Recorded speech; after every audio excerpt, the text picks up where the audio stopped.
এই মুহূর্তে শুধু বাংলাদেশের কথা বাদ দেন, সারা পৃথিবীতে প্রফেসর ইউনূসের সাথে সম্মানিত কোনো ব্যক্তি কি আছে বলেন? পাওয়ারের দিকটা হয়তো আমেরিকার প্রেসিডেন্ট সবার সেরা, শি জিনপিংয়ের প্রেসিডেন্ট পৃথিবীর সেরা, বা ধরেন আপনার পুতিন পৃথিবীতে, কিন্তু সম্মান, যে সম্মান সবকিছুর ঊর্ধ্বে, পাওয়ারেরও ঊর্ধ্বে, সেই সম্মানে নোবেল পুরস্কার শান্তিতে এবং অর্থনীতিতে পৃথিবীতে অনেকেই পেয়েছে। কিন্তু কেন প্রফেসর ইউনূস অন্যদের চাইতে আলাদা? অন্যদের চাইতে আলাদা এই কারণে যে তিনি শুধু তত্ত্ব দিয়ে দায়িত্ব সারেন নাই, তিনি তথ্যকে প্রয়োগ করে দেখিয়েছেন যে এটা প্রয়োগ করলে এই সাকসেসফুল করা সম্ভব। এই তথ্য এবং তত্ত্বের সঙ্গে প্রয়োগ, মার্কস আর লেনিন দুজনের মধ্যে পার্থক্য কি? মার্কস থিওরি দিছিলেন, লেনিন সেটা প্রয়োগ করেছেন, মাও সেতুং সেটা প্রয়োগ করেছেন। তো এই দুটোর ব্যালেন্স দরকার। তো সেই ব্যালেন্সটা ডক্টর ইউনূসের মধ্যে আছে। গত শতাব্দীটাকে আমরা বলি কার্ল মার্কসের শতাব্দী। সারা পৃথিবীতে মার্ক্সবাদের জাগরণ ঘটেছিল। আমি বলবো যে এই শতাব্দীটা হবে সোশ্যাল বিজনেসের শতাব্দী, প্রফেসর ইউনূসের শতাব্দী। আর কদিন পরে দেখেন সারা পৃথিবী প্রফেসর ইউনূসের শতাব্দী। অলরেডি বিভিন্ন ইউনিভার্সিটিতে সোশ্যাল বিজনেসের আলাদা সাবজেক্ট খুলে আলাদা পড়াশোনা হচ্ছে, ডিপার্টমেন্ট খুলে হয়েছে। তো কেন? কারণ এতই নির্ভুল তার এই বক্তব্য, ক্যাপিটালিজমকে রক্ষা করার জন্য এবং একটা ওয়েলফেয়ার স্টেট বানানোর জন্য প্রফেসর ইউনূসের সোশ্যাল বিজনেসের কোনো বিকল্প নেই। তো এইরকম একটা লোক আপনার দেশে দায়িত্ব দিচ্ছে, আমি মনে করি আমাদের জন্য সৌভাগ্য। ছোটখাটো ভুল ভাল তো তার উপদেষ্টাদের অনেকে করতেছে বা করে, কিন্তু সংশোধনও তো করতেছে, সংশোধনও করতেছে। প্রফেসর ইউনূস কোনো বানের জলে ভেসে আসে কচুরি বানা না। প্রফেসর ইউনূস এমন না যে ক্ষমতার লোভে অন্ধ হয়ে তিনি এখানে আসছেন। তাকে ধরে নিয়ে আসা হয়েছে, স্যার দেশটাকে বাঁচান। তাকে ডেকে নিয়ে আসা হয়েছে, স্যার আমরা আপনাকে চাচ্ছি দেশের পক্ষে, জাতির পক্ষে আপনি দেশটাকে বাঁচান। কেন? কারণ প্রফেসর ইউনূস কতটা পাওয়ারফুল, কতটা সম্মানিত। একটা ছোট্ট নজির দেই, সংযুক্ত আরব আমিরাত, এটা তো বুঝে নিয়ে কি দেশ, এটা তো, এখানে তো মানুষ বাস করে না, এগুলো হলো সব রাজতন্ত্র। এখানে কোনো বাক ব্যক্তি স্বাধীনতা বলে কিচ্ছু নাই। সেই দেশে 57 জন বাংলাদেশি 5ই আগস্টের এই ঘটনার পরে মিছিল করছিল, আনন্দ মিছিল, বা হাসিনার বিরুদ্ধে 3-4 আগস্টে প্রতিবাদ মিছিল করছে। সেই জন্য আরব আমিরাতের আইন এলাম, আরব দেশগুলো তো বললাম তো মানুষের দেশ না, এগুলো রাজাদের দেশ। এই সমস্ত দেশ এগুলো বিরুদ্ধ, এগুলো নিষিদ্ধ। অতএব তারা 57 জনকে ঢুকাই দিয়েছে জেলে, 10 বছর, 20 বছর, 30 বছর জেল দিয়া। সবাই ধরে নিল যে শেষ গেম।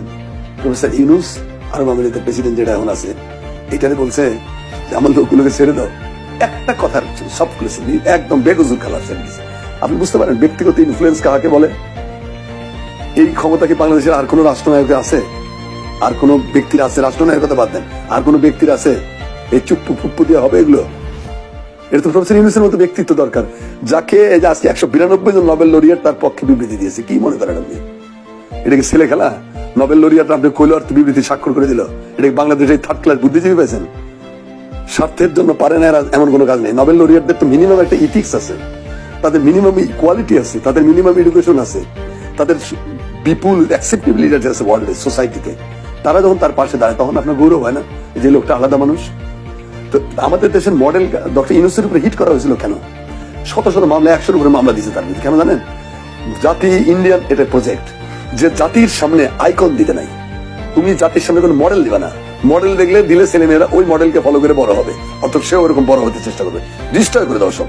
আমাকে আইকন বানাও, আমি তো রক্ত পিপাসু, আমাকে বানাও, আমার পিতাকে বানাও। আমরাই দেশ, মানে আমি আর আমার বাপ, আর কেউ না।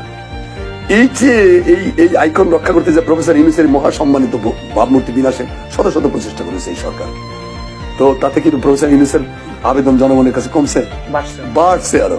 বরং মানুষ হেট করতে শিখেছে এই পাপিষ্ঠদেরকে, যারা এই অপকর্মের বিরুদ্ধে ছিল, মানে অপকর্মের পক্ষে ছিল, তাদেরকে মানুষ হেট করতে শিখেছে। তো এটা দেখে প্রফেসর ইউনূস হাঙ্গামা করতেছে, তো বটেই, আরো করবে। তার কালচারাল পলিসি, তাকে হয়তো সেইভাবে তিনি যেটা এই গণবিপ্লবের যে আকাঙ্ক্ষা, গণবিপ্লবের যে ডিমান্ড, যে চাহিদা, সেগুলো হয়তো কালচার, শিক্ষায় বা ইনফরমেশন আসতে একটু সময় লাগবে। যেভাবে আমরা যে সমস্ত লোকদেরকে বিভিন্ন জায়গায় বসাচ্ছি, তাদের অনেকের সাথেই গণবিপ্লবের কোনো সম্পর্ক নেই। তারা হয়তো এই ছাত্র জনতার চেতনার সঙ্গে যায় না। এটা হলো সুবিধাভোগী সম্প্রদায়, আইসা উপরের থেকে লবিং করে, গ্রুপিং করে, নানা কায়দায় এসে হয়তো এগুলো পদ পদবিগুলো দখল করবে। তাতে কিছু যায় আসে না। কারণ বাংলাদেশের ছাত্র জনতা গতকালকে যে ডেমনস্ট্রেশনটা দিয়েছে, এই ডেমনস্ট্রেশনে আমি হ্যাপি। এই জন্য হ্যাপি যে তারা জানিয়ে দিল যে আমরা কিন্তু ঘুমাইনি, আমরা কিন্তু বাড়ি ফিরে যাইনি। 1971 সালে আমি একজন মুক্তিযোদ্ধা।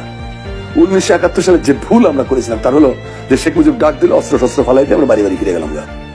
আওয়ামী লীগ পাই গেল একটা মুক্ত মাঠ, মুক্ত মৃগয়া। লুণ্ঠন, দুর্নীতি, ঘুষ, চুরি, ডাকাতি, দখলবাজি করে রাস্তার কুকুর হয়ে গেল বিশাল বড় বৃক্ষ, নেরি কুকুর গুলো হয়ে গেল একটা করে শাল গাছ। এই যে হয়েছিল, যার ফলে কি হলো, 27,000 লোক মারা গেছে এই আওয়ামী গুন্ডাদের হাতে। স্বাধীনতার পরে 1972 সাল থেকে 1975 সালের 15ই আগস্ট এই সময় 27,000 বিরোধী রাজনৈতিক দলীয় নেতা কর্মীদের হত্যা করেছে, ইনক্লুডিং সিরাজ শিকদার মতো একজন বিপ্লবী নেতাকেও ক্রস ফায়ার দিয়ে মেরে ফেলেছে। তো এটা করেছে। তারপরে কি করেছেন, সীমাহীন লুণ্ঠনের জন্য দুর্ভিক্ষ আসলো। একটা স্বাধীন দেশে যেখানে খাবারের কোনো অভাব ছিল না, শুধু লুণ্ঠনের কারণে চোরাচালানের জন্য এই দেশে 10 থেকে 15 লক্ষ লোক মারা গেল না খেয়ে। এইটা প্রাপ্য ছিল? আমি তো দেখছি গাইবান্ধা স্টেশনে যে মানুষের বমি খাচ্ছে, ক্ষুধার জ্বালায় বেউসে কুকুর পায়খানা করতে, সেটার উপর 2 জন ঝাঁপায় পড়ছে। এই দৃশ্য স্বাধীন দেশে আমাদের প্রাপ্য ছিল? আমরা সেদিন ভুল করেছিলাম। তারপরে 4th সংশোধনীর মাধ্যমে তো সব ধ্বংস করে দিল, সমস্ত রাজনৈতিক দল ব্যান্ড, সমস্ত সংবাদপত্র ব্যান্ড, শুরু হলো একদলীয় স্বৈর শাসন, বাকশালী শাসন ব্যবস্থা। নেমে যাওয়ার পরিবর্তনের কোনো রাস্তাই তো থাকলো না। শেখ মুজিব নিজেই তো তার জীবনের এই ট্র্যাজেডিকে আমন্ত্রণ করে এনেছিলেন। তাকে সরানো তার কোনো স্বাভাবিক পথ ছিল না। আসলে আবেগ না, বাস্তবতা দিয়ে বুঝতে হবে। বাস্তবতা হলে তাকে সরানোর আর কোনো রাস্তাই ছিল না। তারপরে এটা বাস্ট হয়েছে। এমন কথা হলো যে সেনাবাহিনীর একটা অংশই কাণ্ডটা করলো, কিন্তু পুরো সেনাবাহিনী সমর্থন যদি না থাকে তাহলে তারা তাদেরকে প্রতিরোধ করলো না কেন? কেউ তো প্রতিরোধ করেনি। তো এইটা হলো ট্র্যাজেডি। এই জন্য আমি মনে করি যে আজকের তরুণরা, আমরা যে ভুলটা করেছিলাম 71 সালে যুদ্ধতে ফিরে এসে, আজকের ছেলেরা কিন্তু তা করছে না। তারা কিন্তু রাস্তায় জানান দিয়েছে যে আমরা কিন্তু এখনো আসি। দিস ইজ খুব পজিটিভ সিগন্যাল।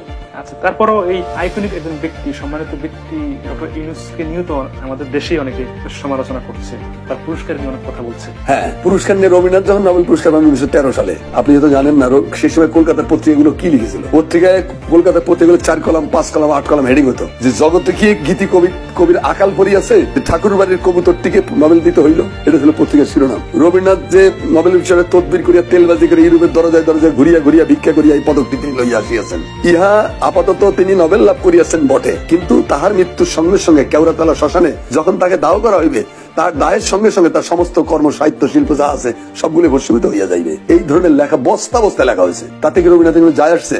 এখন ডক্টর ইউনূসের বিরুদ্ধে এইসব লেখা হচ্ছে। কি যায় আসে? কারা বলতেছে এগুলো? এরা কারা? এদের সামাজিক অবস্থান কি? হয় লুটেরা, অথবা ফ্যাসিবাদের স্থাপক, অথবা কোন সুবিধাভোগী স্বৈরাচারের দালাল, অথবা অথবা অথবা এরা ডক্টর ইউনূসকে গাল দিচ্ছে। এটা ইউনূস হয়ে দেখা। ওই যে আশরাফুল ইসলাম নামে আওয়ামী লীগের সেক্রেটারি ছিলেন, তিনি বলছেন যে নোবেল কেমনে পাওয়া যায় আমরা সব জানি। সৈয়দ আশরাফুল ইসলাম বলছে নোবেল কেমনে পাওয়া যায় জানি। সুইডেন, নরওয়ের কিছু রেস্টুরেন্ট আছে, সেখানে যে সাদা মদ খাইলে, অন্যদের সাথে খাওয়াইলে নোবেল পাওয়া যায়। এটা তো সত্য, আমি কিন্তু বানায় বলতেছি না, সৈয়দ আশরাফের কথা, যে হোয়াইট ওয়াইন খেলে পরে নোবেল পাওয়া যায়। তাহলে আশরাফিয়া নোবেল প্রাপ্তি কোচিং সেন্টার খোলেন আপনি, একটা সাদা মদ খেয়ে নোবেল পুরস্কার পাওয়া যায়। তো আপনি একটা কোচিং সেন্টার খোলেন, তাহলে সারা দুনিয়া থেকে লোকেরা নোবেল কেমনে পাইতে হয় তার ট্রেনিং আপনার কাছে নিবে, নিয়ে বিদেশে যারাই যাবে তারা নোবেল পাইলে আমাদের সম্মান বাড়বে। আর আপনার এই কোচিং এর মাধ্যমে আমরা প্রত্যেকেই কোচিং নেবো, নিয়ে বাংলাদেশের ঘরে ঘরে একটা করে নোবেল ঢুকাবো। সংসদ শেখ সেলিম একটা কথা বলেছে, তাকে তাচ্ছিল্য করে, যে কিসের শোনেন, রাজার গাড়ি যখন রাস্তা দিয়ে যায়, বা কোনো একটা গ্রামের, ধরুন একটা গহীন গ্রামের ভিতরে একটা গাড়ি যাচ্ছে, তো গ্রামের কিছু কুকুর রাস্তার গাড়ির পেছনে ছোটে ঘেউ ঘেউ ঘেউ ঘেউ করে। তো পৃথিবীর কোন গাড়িওয়ালাকে দেখছেন গাড়ি থামিয়ে কুত্তা ঠেঙ্গায়? তাহলে এই সমস্ত কুকুরদেরকে ডাকতে দিন, ঘেউ ঘেউ করতে দিন। এরা তো চিরকালই ঘেউ ঘেউ করা পার্টি। পরশ্রীকাতরতা, ঈর্ষা, বিদ্বেষ, এগুলো হলো আমাদের মজ্জার জেনেটিক্যাল প্রবলেম। আমাদের ভালো কিছু নয়নে সহে না, ভালো কিছু দেখলেই মনে কি ভালো, মেয়েটা খুবই সুন্দর, দাঁতগুলো দেখছে বাঁকা বাঁকা, একটা খুদ বার করবে আর কি। ইউনূসের কিছু করার নাই, বলে না সুদখোর। কি সুদ খাইছে? কি সুদ খাইছে? মাইক্রো ক্রেডিটের সিস্টেম অনুযায়ী যা দরকার সেটা হয়েছে। এখানে সুদখোর ঘুষখোরের তো কোনো কারবার না। আপনার মতো তো মানে মেগা প্রকল্পের থেকে বিলিয়ন বিলিয়ন ডলার চুরি করে নাই, আপনার মতো তো রাষ্ট্রের সম্পদ বাইরে পাচার করেনি, বেগম পাড়া তৈরি করেনি কোথাও, আপনাদের মতো তো মানুষ হত্যা করেনি কোনোদিন, আপনাদের মতো তো আইনের শাসনকে উচ্ছেদ করেনি দেশ থেকে, আপনাদের মতো শিক্ষা ব্যবস্থাকে ধ্বংসস্তূপ করেনি, বিচারালয়কে পাপসে পরিণত করা হয়েছিল, এগুলো তো করেনি। কল্যাণবাদী লোক ভালো কিছু করার চেষ্টা করে, এইটার জন্য তাকে এত গাল বন্ধ করতে হবে কেন? যারা করে তারা তাদের আয়না দিয়ে নিজের চেহারা দেখে।